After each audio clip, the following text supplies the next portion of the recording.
Fala pessoal, sejam muito bem-vindos ao meu canal. Estou aqui trazendo novas informações para vocês diretamente de Brasília com o jornal Faroeste A Brasileira, diretamente da plataforma do YouTube, deixando todos os créditos para eles. Eu peço que você se inscreva nesse canal, deixe o seu like, ative as notificações e compartilhe muito esse conteúdo aí com o máximo de pessoas que vocês conseguirem. Valeu pessoal, então sem mais enrolação, bora pro conteúdo.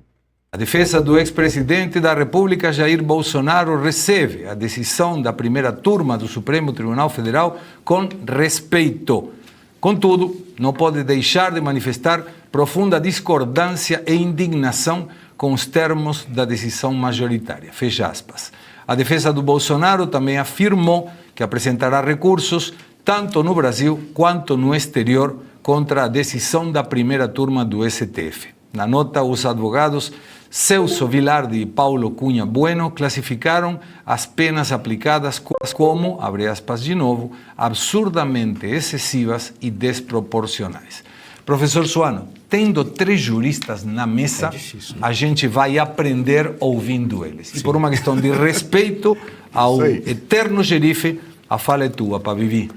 O que queres tu de mim, se até o pranto que chora? Olha, a sessão de ontem, eu realmente tive dificuldade em ouvir, porque, em que pese o fato do ministro Luiz Fux, no dia anterior a ontem, na quarta-feira, ter proferido uma verdadeira aula em teoria geral do direito, filosofia do direito, teoria geral do processo, processo penal, direito penal, história do direito, em especial a história do direito penal, em jurisprudência do STF, e ter levado às minúcias, como deve ser no direito criminal, a adequação dos fatos à norma, o que se chama de subsunção do fato à norma, que, pela Constituição do Brasil, deve ser feita de maneira estrita. Se o verbo do golpe de Estado, por exemplo, é depor, não se pode aceitar nenhum outro fato que não seja diferente da ação de tentar efetivamente depor, de executar a deposição, o que seria impossível no caso de autogolpe, mas esse estritamento que a Constituição manda, não só a Constituição, todo o direito penal moderno, manda que em direito penal, no direito tudo tem que ser legal. Mas em direito penal a legalidade deve ser estrita, você não pode alargar hipóteses, você não pode fazer analogia, você não pode ampliar o escopo de aplicação da norma, tem que ser estrito, fechado, justinho, igual a camiseta do Flávio Dino, mas não foi assim que aconteceu. Não foi assim que aconteceu. Depois daquele voto primoroso, em que pese, repito, o fato de o Luiz Fux pro povão, em 672 julgamentos de cidadãos comuns, pelos mesmos crimes, pelos mesmos fatos que Bolsonaro e outros 7 réus foram julgados nessa semana, ele ter votado, ter reconhecido a inexistência de cerceamento de defesa, ele ter condenado essas pessoas por crime de tentativa de golpe de Estado, tentativa de abolição do Estado Democrático de Direito, dano ao patrimônio público e dano ao patrimônio tombado e também à organização criminosa armada, em que pese esse fato, no seu julgamento ele disse, depois de ler aquele tsunami de documentos, que foi disponibilizado 5 dias antes da audiência, há notícias de que por conta de senha e desorganização, o download desses documentos, eles não tinham sido completados até o 3º dia anterior ao da primeira audiência de instrução. Depois daquele tsunami de documentos, ele mudou a sua ótica sobre o tema, foi o que ele disse. E ele fez um voto minucioso, contando o intervalo de almoço e os 2 breaks de 10 minutos, nós tivemos aí quase 15 horas de leitura, da pronunciamento da leitura do voto. E foi, de fato, muito minucioso. Na sua leitura, não sei se tem mais no acórdão, foram 25 doutrinadores nacionais e internacionais citados, jurisprudência para todos os gostos, jurisprudências inclusive daqueles que estavam votando contrariamente a ele. Depois desse banho de juridicidade, de como deve ser feita a aplicação da lei penal, é claro que começaram os ataques antissemitas ao Fux, que é o primeiro judeu brasileiro a ocupar uma cadeira de ministro do STF. Começaram ataques antissemitas, típicos do nazismo, mas isso tem sido levado pela imprensa com a normalidade de quem apoia um grupo terrorista como o Hamas. Isso tem sido apoiado pela imprensa, que quando fala do assassinato do Kirk, que aconteceu também na quarta-feira, como se ele fosse um extremista de direita e o assassino, na verdade, estivesse fazendo um favor à humanidade. A sessão de ontem foi ridícula, para dizer o mínimo. Começou com o voto da ministra Carmen Lúcia, que não se amparou da mesma maneira que fez o Fux na jurisprudência e na doutrina. Ela começou com aquele... Quando você começa com aquele discurso de que hoje é um dia histórico, acabou o direito penal, as pessoas estão querendo inovar, estão querendo fazer coisas que não podem fazer. E ela assim começou.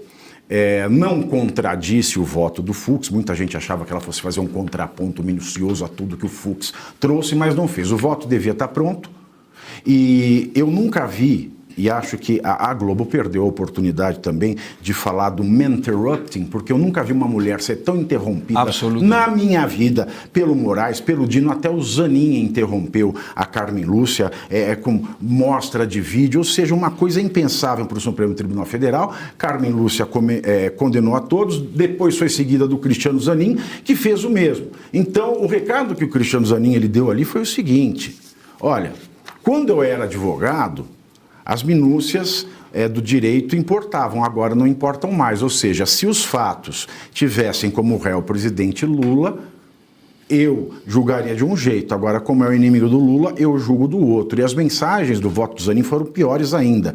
Não se pode criticar o sistema judicial brasileiro. Essa foi a grande mensagem.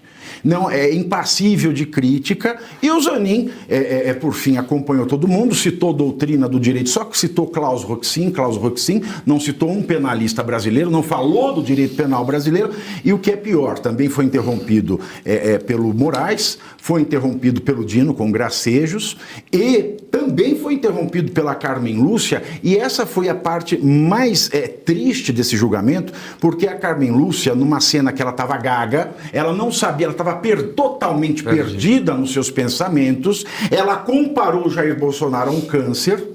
Ela não disse câncer, mas comparou Bolsonaro a um câncer que devia ser extirpado.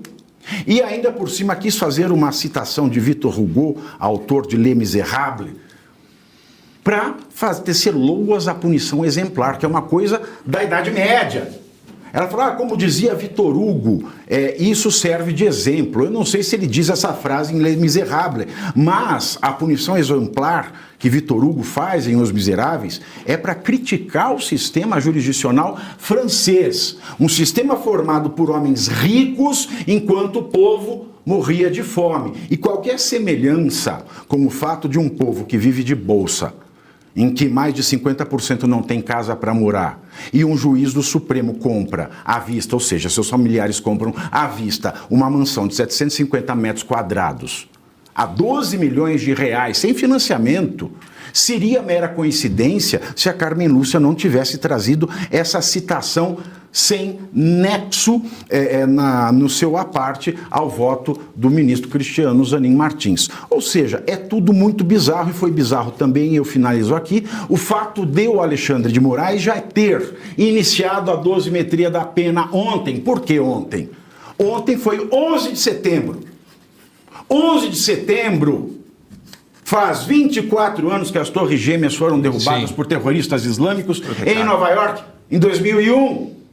11 de setembro, o Alexandre de Moraes ele é cheio desses recados, como a multa por litigância de má-fé ao PL, no valor de 22 milhões, já que o número do partido é 22. Então ele escolhe fazer a dosimetria já no dia 11 de setembro como um claro recado, uma brincadeira macabra, um sarcasmo abjeto ao Donald Trump, que é amigo do Jair Bolsonaro e tem criticado a conduta do STF. Então é uma mensagem tipo, esse é o 11 de setembro que eu provoco no Donald Trump. Mas essa ideia é tão esdrúxula que ele acaba ofendendo todo o povo americano. Porque nós temos 19 terroristas israelenses, especialmente no momento em que o Brasil apoia terroristas do Hamas, que mataram 2.977 pessoas, civis honestos com os ataques às Torres Gêmeas, e o que é pior, depois, e fazendo troça e fazendo piada do voto de um colega que é o primeiro judeu brasileiro a ocupar a corte. Quando você pega tudo isso, Paulo Neto, sinceramente... É isso aí, pessoal. Essa aí foi a notícia de hoje. Eu espero que vocês tenham gostado desse conteúdo. Mais uma vez, como eu disse para vocês, compartilhem esse conteúdo para chegar a mais pessoas. E eu peço que você se inscreva no canal, deixe o seu like e ative as notificações. Muito obrigado e até o próximo conteúdo.